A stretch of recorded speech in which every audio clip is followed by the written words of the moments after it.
안녕하세요. 2023년 4월 모집인 실전 문제풀이 한번 설명드려 보도록 하겠습니다. 우리가 4월 달 이제 시험을 봤었는데요. 실질적으로는 시험 문제가 조금 어렵다라고 하는 그런 얘기도 많이 나오고 있습니다. 그 이유 중에 하나는 뭐 새로운 부분이 나왔다라기보다는 좀 과거에 나왔던 문제들이 좀 나오고 있는데요. 우리가 최근에 문제집에서 볼 수 없었던 그런 지문들이 좀 보이는 그런 성향이 있고요. 또 약간씩 문제를 좀 이렇게 복합적으로 만들어서 좀 꼬았다라고 하죠. 그래서 실제로 우리가 파악하기 조금 어려웠던 거, 계산하는 문제나 아니면은 구하는 식들이 조금 어려운 것들. 그래서 뭐 예를 들어서 예금 보호 적용하는 금액이 얼마냐 뭐 이런 부분에 있어서 우리가 채권 채무 관계들을 상계해 가지고 우리가 처리하는데 그런 것들도 좀 나오고 있습니다. 그래서 여러분들께서도 이제 요 문제 아마 보시는 분들은 4월에 마지막에 보시는 분들도 있을 거고 아마 5월에 준비하시는 분일 텐데요. 조금 더 내용들을 기본적인 내용에 좀 충실하게 학습을 하시면서 제 이 실전 문제풀이를 마지막에 어떤 점검하는 과정으로 한번 들어보시면 좋을 것 같고요. 뭐 배속 같은 경우를 아마 이제 여러분들 그냥 쉽게 그냥 지나다니면서 또는 아니면 운전하시면서 들으실 수 있을 것 같아요. 그래서 배속을 한 1.5배속이나 1.25배속으로 하셔가지고 여러분들 들으시면은 시험에 실전에서 여러분들이 문제를 풀고 합격하시는 데 큰 도움이 될 것 같습니다. 바로 문제 풀어보도록 하겠습니다. 1번 문제입니다. 다음 중 우리나라 생명보험의 역사 자주 나오는 부분은 뭐 어떻게 보면 매번 나온다라고 볼 수도 있고요. 근데 걸러서 나오는데 우리나라 역사가 나올 수도 있고 그 서양의 고대 중세 그런 역사들이 나올 수도 있습니다. 우리나라 생명보험의 역사에 대해서는 여기 나와 있는 것처럼 뭐 1950년대다, 1960년대다, 1970년대, 80년대, 그다음에 뭐 2000년대 그런 어떤 그 연대별로 특징 같은 것들이 자주 나오고 있거든요. 그래서 그런 부분들이 틀린 부분들로 자주 나오고 있습니다. 여기 나와 있는 것처럼 생명보험회사가 국민저축기관으로 지정된다. 개인보험이 크게 성장하였다. 언제죠? 예를 들어서 우리가 국민저축기관으로 지정을 받는 것은 50년대가 아니라 1960년대겠습니다. 자, 그래서 정답은 2번인데요. 우리가 이제 쉽게 이렇게 생각해 보시면 될 것 같아요. 1950년대에 우리가 그때는 뭐가 있었죠? 6.25 전쟁이라고 하는 전쟁 이후에 우리가 이제 그런 전쟁을 복구하는데 모든 그런 경제적인 그런 집중들이 쏟아지고 있었던 때입니다. 그러니까 그때 우리가 뭐 생명보험을 들어서 우리의 어떤 질병이나 아니면 그 위험, 사망이나 이런 거에 대해서 보장을 들 수 있는 여력이 없었겠죠. 그래서 그런 부분들 좀 연관해서 생각해 보시면 50년대에는 우리가 그런 부분들이 전혀 이루어지지 못하고 60년대부터 이제 그러한 부분들이 우리 등장하기 시작됐다. 이렇게 보시면 되겠습니다.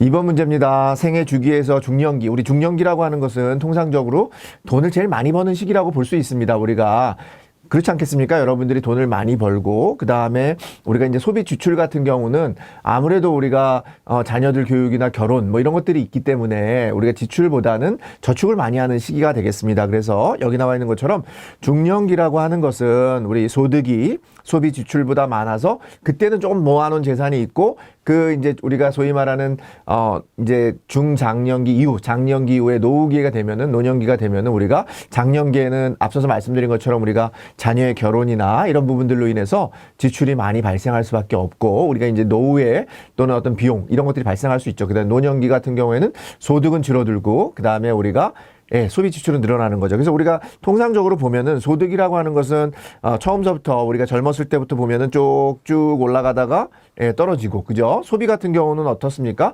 우리가 기본적으로는 소비가 처음에는 우리가 소비도 뭐 버는 게 많지 않으니까 적다가 이렇게 올라가면서 다시 소비가 더 많아져서 우리가 소득보다 소득이 더 많아지는 그래서 이런 것들을 대비하기 위해서 우리는 뭐를 해야 된다? 보험에 가입해야 된다. 그렇게 보시면 되겠습니다. 그래서 정답은 1번이 되겠습니다. 3번 문제입니다. 보험 계약 관계자에 대한 설명으로 틀린 거 고르는 문제입니다. 우리 계약자는 1인이든 2인은 상관없고요. 맞는 지문이 되겠고 계약자 자신이 피보험자가 될 수도 있고 타인을 피보험자로 할 수 있죠. 여러분들이 계약자 할 수도 있고 여러분들 가족을 피보험자로 할 수 있습니다. 그 다음에 수익자는 보험사고 발생 시 보험금 지급 책임인 거. 보험금은 누가 책임이 있는 거예요? 여러분들은 계약자들은 보험료를 내야 되는 거고 보험회사는 사고나 이런 것들이 만기가 됐을 때 보험금을 지급해야 되는 거죠. 그래서 보험금을 지급해야 되는 것은 회사가 되겠고 보험료를 납입하는 것은 계약자가 되겠습니다. 그래서 수익자가 아니라 보험사고 발생 시에 보험금 지급 책임이 있는 것은 보험회사가 된다. 그래서 틀린 지문이 되겠습니다. 정답은 3번이 되겠습니다.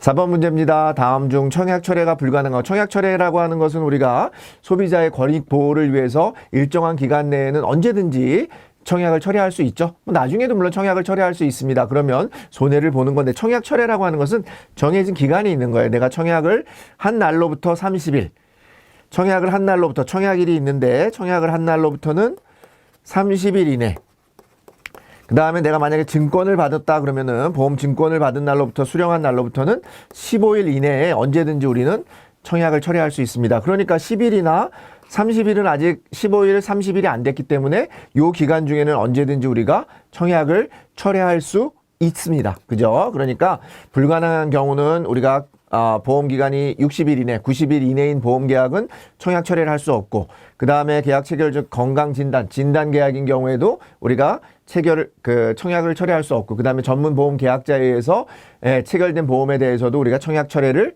할 수 없죠. 그죠? 근데 1번은 우리가 15일, 30일 이내이기 때문에 청약을 철회할 수 있다. 이렇게 보시면 되겠습니다. 정답은 1번이 되겠습니다. 5번 문제입니다. 다음 중 진단계약의 보장개실. 우리 진단계약이라고 하는 것은 어떤 겁니까? 우리가 이제 보장개실이라고 하는 것은 통상적으로는 제1의 보험료를 내면은 돼요.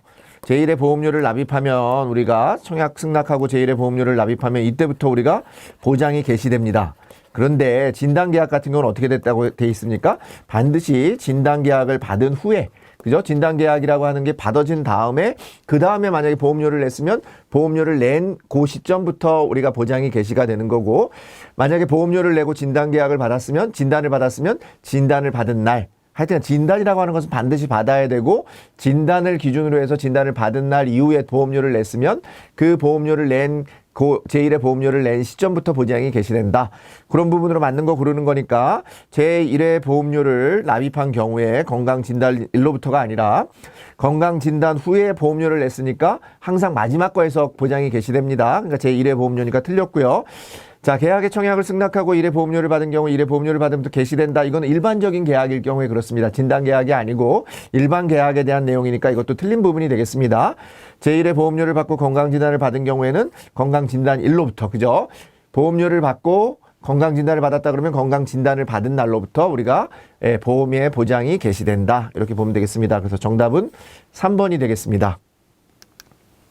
6번 문제입니다. 다음 중 보험계약의 내용 변경에 대한 설명으로 맞는 거 고르는 문제입니다. 보험회사는 계약자가 보험 가입 금액을 감액하고자 할 때 감액된 부분은 해지된 거죠. 감액된 부분은 해지된 것으로 본다. 맞는 지문이니까 정답은 1번입니다. 자, 가입 등의 변경 시 회사가 지급하여야 할 해지 환급금이 있을 때에는 책임 준비급 방법서에 따라서 계약자에게 지급하는 해지 환급금이 있는데 사망보험금을 주는 건 말이 안 맞죠. 둘 다가 말이 안 맞으니까 이건 정답이 아니고 해지 환급금을 줘야 되는 거고, 보험 수익자 변경을 위해서는 회사의 승낙을 받을 필요는 없습니다. 우리가 계약자 변경이나 피보험자 변경에는 보험회사의 승낙이 필요하지만 보험 수익자 변경에는 보험회사의 승낙이 필요하지 않다. 그래서 정답은 1번이 되겠습니다.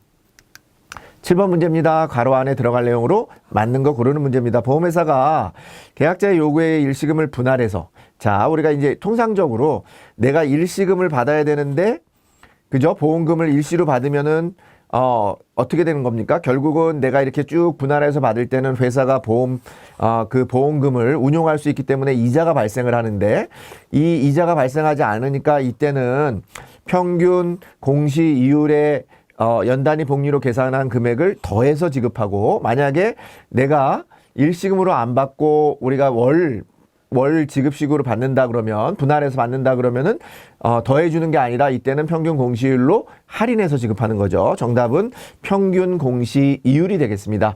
자, 통상적으로 우리가 평균 공시율에 플러스 1%다, 2%다 이런 지문들을 많이 보셨기 때문에 혹시 3번이라고 정답을 고르시는 분도 있을 텐데, 그게 아니라 우리가 일시금을 분할해서 지급받는 경우에는 어떻게 한다고요? 평균 공시이율로 계산한 금액을 더해서 지급한다. 정답은 1번이 되겠고, 만약에 분할 지급액을 일시금으로 지급하는 경우에는 우리가 분할로 받아야 되는 걸 일시금으로 받는 거니까 그때는 어떻게 되겠습니까? 평균 공시율로 할인해서 우리가 받는다. 이거 같이 기억하시면 좋겠습니다. 8번 문제입니다. 환경적 언더라이팅의 평가 대상에 해당하는 거, 우리 환경적인 거, 흡연이나 이런 부분들, 우리가 주변에 그런 내용들은 환경에 해당하고요. 병력, 이거 신체죠. 우리가 그 신체적 언더라이팅이겠죠. 그 다음에 생활환경 및 소득 수준은 재정적 언더라이팅에 해당합니다. 그래서 정답은 1번이 되겠습니다. 다음 중 3대 기본 지키기, 우리 3대 기본 지키기를 하지 않았을 때, 3대 기본 지키기라고 하는 것은 뭐 약관을 전달해주지 않고 중요한 내용을 설명하지 않고 청약서 부본을 우리가 전달하지 않았을 경우에는 어떻게 되겠습니까? 예, 계약을 취소할 수 있는 사유가 됩니다. 취소. 해지가 아니라 취소할 수 있는 사유예요. 계약자가 이런 내용을 못 들었다고 하면 언제? 3개월 이내에 계약을 취소할 수 있습니다. 자, 이런 정도 기억하시고, 그런데 여기 나와 있는 것처럼 취소가 가능하다 맞는 내용이 되겠고, 보관용 청약서는 누구한테 줘야 됩니까? 수익자가 아니라 계약자에게 전달하는 거죠. 그러니까 이 내용이 틀렸습니다. 약관은 분량이 많고 이해하기 어려우므로 우리 보험 설계사에게 중요한 내용에 대한 설명 의무가 부과된다. 맞는 내용이 되겠습니다. 그래서 정답은 2번이 되겠습니다. 1편의 마지막 문제입니다. 10번 자살 예방 게이트. 요게 요즘 최근에 많이 나옵니다. 자살 예방 게이트 키퍼는 어디서 하는 거예요? 우리가 한국생명 존중 희망재단이라고 하는 우리 한국생명존중희망재단이라고 하는 옛날에 자살예방센터라고 하는 그곳에서 하는 겁니다. 이거는 생명보험 사회공헌위원회에서 하는 게 아니니까 요 생명보험 사회공헌위원회에서 운영하고 있다. 요게 틀린 지문으로 항상 나오고 있습니다. 자살예방 게이트키퍼라고 하는 것은 자살이 발생하지 않도록 여기 나와 있는 것처럼 훈련받은 사람인데요. 요런 보고 듣고 그런 말하기를 통해 양성하고 있는데 이런 것들은 전부 다 어디서 한다고요? 예, 한국생명존중 희망재단에서 한다라고 하는 부분 기억하시면 좋겠습니다. 자, 우리가 1편에서는 삼지선다로 출제가 되고 비교적 여러분들이 그렇게 어렵지 않게 문제를 고를 수 있는데요. 조금 암기를 해야 돼요. 어떤 부분들을 암기를 좀 해야 되냐면 우리가 이제 생명보험의 어떤 그런 내용들에서 기본적인 고지 의무나 이런 부분에서 어떤 그 기간들 이런 것들 좀 기억하셔야 되고요. 최근 들어서 우리 자살 예방 관련해서 자살 예방 프로그램이 일반적으로는 생명보험 사회공헌위원회에서도 운영하는 게 있고 한국생명존중희망재단에서 운영하는 게 있는데 자살 예방 게이트키퍼라고 하는 것은 한국생명존중희망재단에서 운영하는 거다. 생명보험 사회공헌위원회에서 하는 것이 아니다라고 하는 것이 틀린 지문으로 많이 나오고 있으니까 그렇게 기억하시면 되겠습니다. 자, 이상으로 1편 문제풀이를 마치도록 하겠습니다.